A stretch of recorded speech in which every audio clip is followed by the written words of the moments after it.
What's up, guys? Tonight we're going to be reacting to an NFL player versus a robot in the longest field goal. So yeah, this should be interesting. Let's get into it. This is Matt Prater. He's the place kicker for the Detroit Lions. He holds the NFL record for the longest field goal ever, which means he's really good at kicking footballs. And this is a robot Matt Prater, which, not to brag, is also really good at kicking footballs. I was a field goal kicker. So who's better between I tore it of us, up. We're going straight to Detroit. Mano a mano, man versus machine. But to do that, I'm gonna need an 8-second travel montage.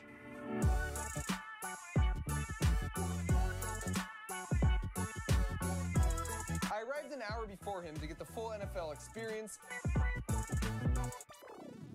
Feels like a champ right now. Look at that. That I had an entire stadium just to myself in the most professional way possible.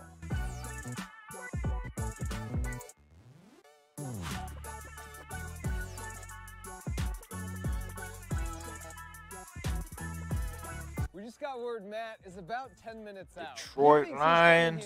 Just to teach me all about like the kicking mechanics and the science behind kicking field goals, which is partially true. I am curious, but the real reason I'm here is I built a machine that can kick really far field goals. I think it can kick it farther than any human. But if I'm really gonna test that hypothesis, I need to be kicking against the one human that can kick field goals the farthest, and that happens to be Matt Prater. Originally, a guy named Tom Dempsey, who had a unique kicking foot, held the record with a 63-yard field goal, and no one could beat that for 43 years. But then Prater came along and beat his record by 1 yard with a 64-yard field goal in 2000. Kicking against the one human that can. Prater came along and beat his record.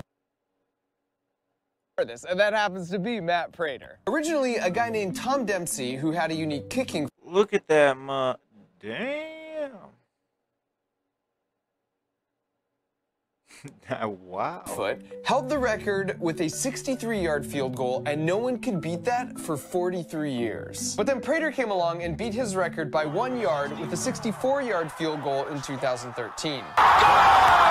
History is made! And he still holds the record nearly a decade later. There he is.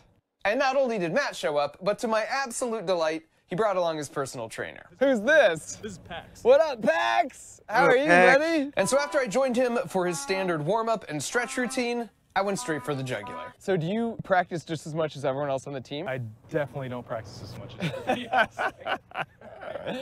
Everyone on your team is watching this like, oh, you punk. Nobody wants to be the kicker until it's the end of a game and you need a field goal. Then I asked him how to kick really long field goals, and he said it all comes down to just two things. Leg speed. Leg speed. First. And leg speed makes intuitive sense, but then he told me the second critical factor is making contact 2.2 inches up from the bottom of the ball. Extensive research has been done that backs up these two factors as the most critical for maximizing distance. And so after that, he showed me the proper technique to achieve those two factors. So you come at an angle, so your plant leg should be as close to straight as you Distance can. and arc, at this right? Angle, so your kicking leg can be straight. So right when you're making contact with the ball, your kicking leg should be locked right at contact. I used to have a leg, dude. So you'll hit the ball, you know, the little I kick bone, mad right? far field goals at like here. 10, 11 years old. Right there. This will be the first time in my life I've legitimately attempted to kick a field goal. But after Matt's coaching, he made it seem like it was pretty similar to playing soccer. And I like to play soccer. You shouldn't have done this, but you taught me everything you know. So I say we have a competition, me versus you. I thought of a wager we could have. That Gatorade thing, it's got ice water in it. The loser gets dunked. All right. You okay with that? Yeah, You seem pretty confident.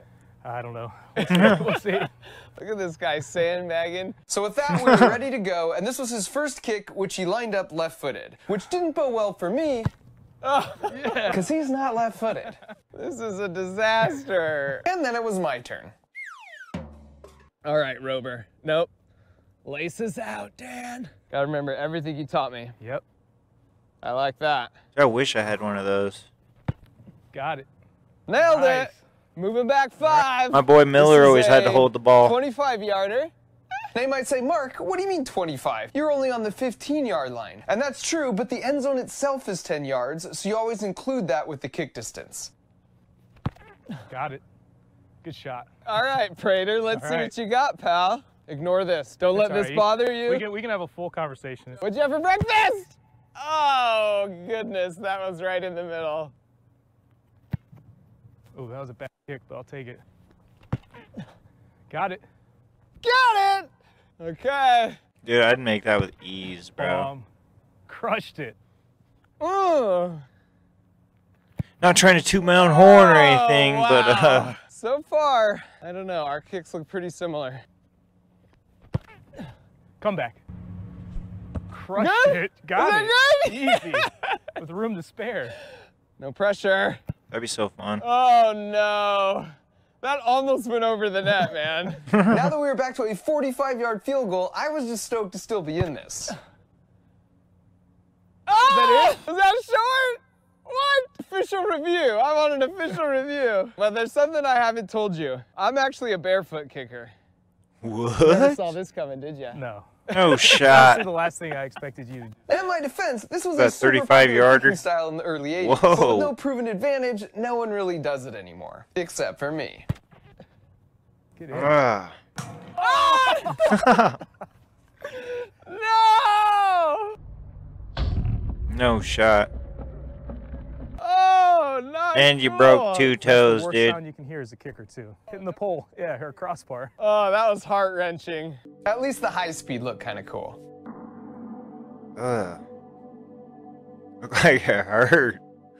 And so here's Prater for the win. And just the perfect form. All right, Matt. I thought the barefoot was gonna be my trump card, but I'll concede. As it stands, I'm getting the Gatorade bath. But while I might not be good at kicking footballs, I am good at engineering, which technically means I'm really Dude's good a at genius, dude. Let's go, baby! What is this? Okay. And stop. What the heck? This, now you come around back. Greatest kicker of our generation. Oh, no way. You're looking for Ray Finkel. Ray Finkel.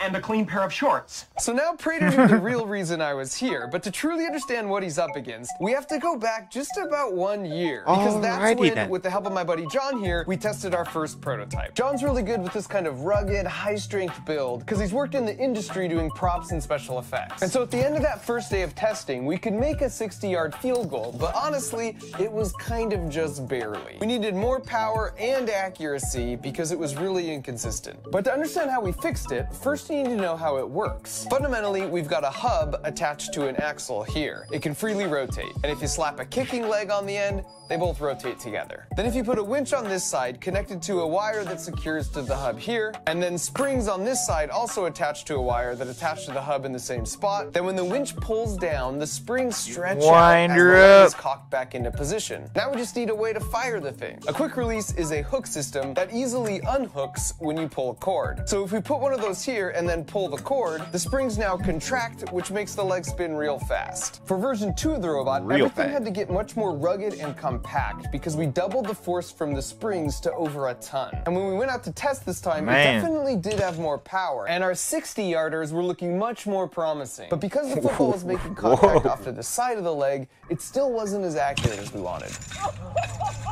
Launching So version 3, we changed how the foot attached, which allowed us to hit the ball straight on. We also tried to determine the best foot diameter, as well as the best spot to make contact with the ball. But I still wanted even more power, which was tricky because there was already so much force that we busted our industrial strength quick release, which is why there's a loose bolt in the frame here, which is just never something you want to see. And so for the fourth and final version, we upgraded to a much beefier quick release, and then increased our spring force to 2 tons. We also got clever with some mechanical advantage by making the diameter of the leg sprocket twice as small as the driving sprocket. So it rotated twice as far, but in the same amount of time, which means we doubled the speed. With a big build like this, you are only as strong as your weakest link. So this process of prototyping, failing, and fixing helps flush out all the weak links as quickly as possible until hopefully there's none left. And so a year after we first started, this fourth version finally had the kind of power and accuracy I was hoping for, even if we were definitely pushing the physical limits in a few critical spots.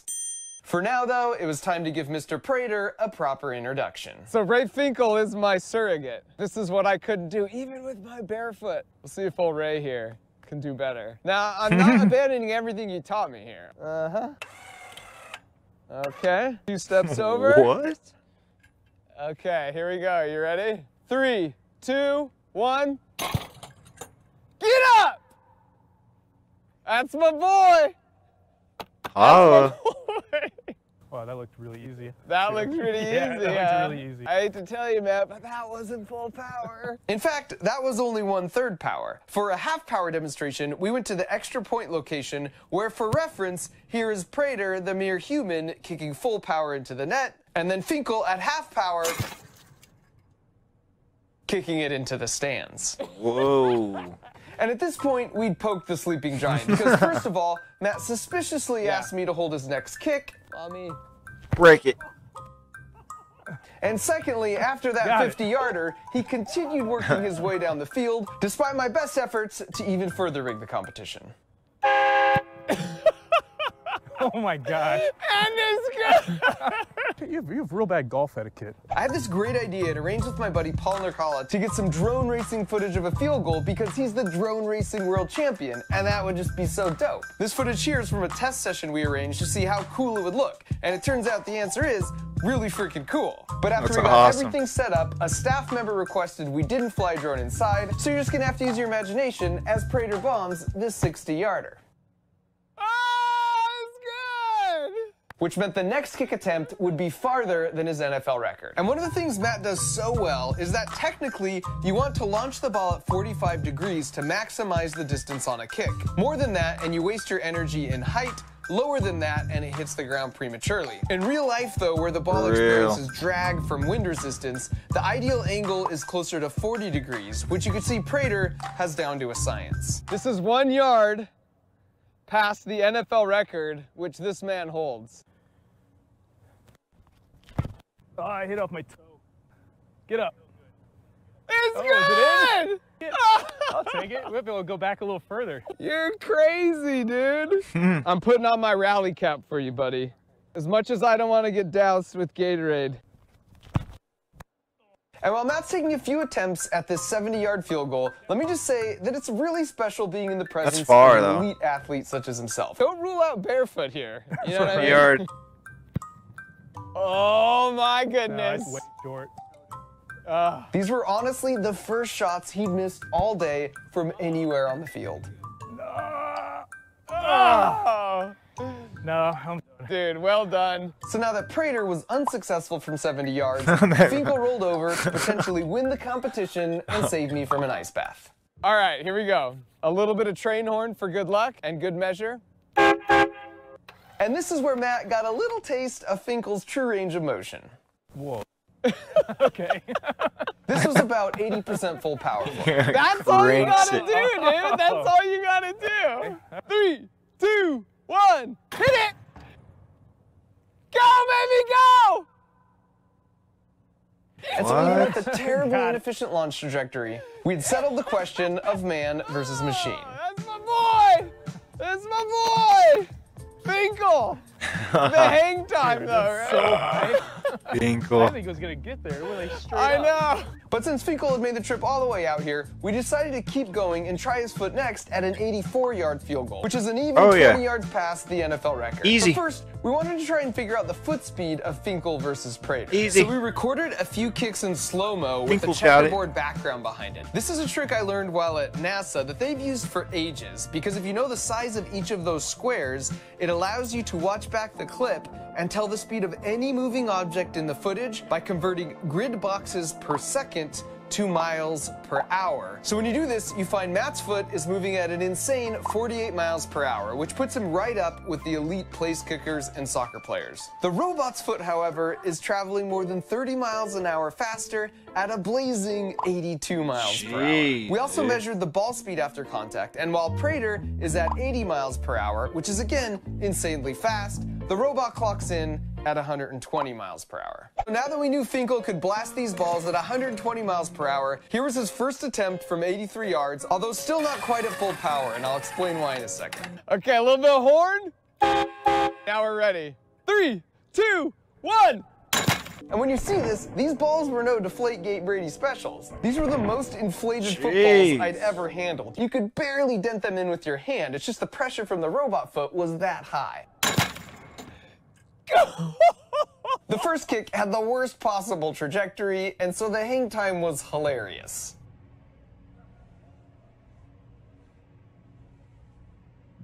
We had quite a bit of energy up in the air. I think we need to optimize this a bit. But straight is a gosh darn arrow. So for the next one, we arranged the foot to contact higher up on the ball so it wouldn't pop it up so much. But still not a full power kick. Go! Man. Please! But this one was just short because it knuckleballed. Finkel sends him, dude. Enough. So now we knew exactly where to strike the ball to split the difference between those two, and we figured we might as well leave it all on the table and go full throttle. Which makes now a great time to explain why we weren't just doing this on every kick. On our last trip to the practice field, we were totally dialed in, as you can see here. I mean, that thing is suborbital. As a reminder, this is a 60-yard attempt. This is only 4 yards shy of the NFL record, and as you can see, we've got a little room to spare as we pass through the uprights. So then just for fun, we opened it up and sent all 2 tons of spring force through the machine and into the ball, which is when this happened. We're just going absolutely full, all of the power. 1! Oh my gosh! If you watch that clip back, the ball landed here, but it had the height to clear the uprights right here. And you'll notice that's right above this unique pattern in the cement. And from the satellite view, that unique pattern is right here. Now we were kicking from the 50-yard line, so the question is, what is that distance? Well, if we borrow this convenient 100-yard measuring stick, yeah, that's what I was about to say. Through the uprights with no tee and a slight headwind from 105 yards away. Now this is a bit of a good news, bad news situation, because on one hand, the ability to max out the robot and kick 105-yard field goals is amazing. But on the other hand, on the very next kick, this happened. Oh, broke it. The leg just fell off. We might be done for today. Broke its leg off. Basically, we sheared the key in the key shaft because of the whole 2 tons of spring force thing. And in case you're unfamiliar, this is the key. It's just a chunk of metal that gets wedged in here so that when the key shaft turns, the sprocket turns with it. So the final improvement would have been to swap the key shaft with a spline shaft because those distribute the load evenly among many surfaces as opposed to just one. Unfortunately, those spline shafts had a 2-week lead time, and we were flying to Detroit a few days after this. Ray Finkel, from 83 yards, full power plus a little more. 3, 2, 1. Oh! Into the rafters, oh! Dude. Oh! Watch Finkel's head here.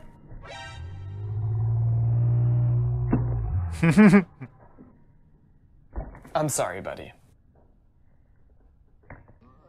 Oh my gosh!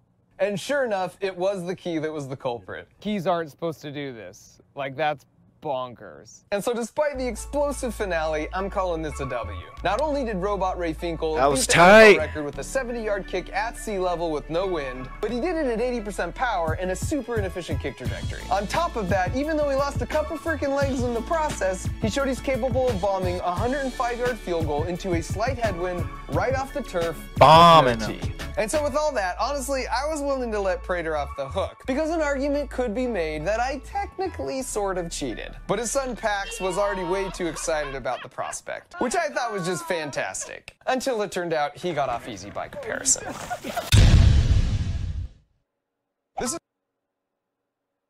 Damn, that was tight.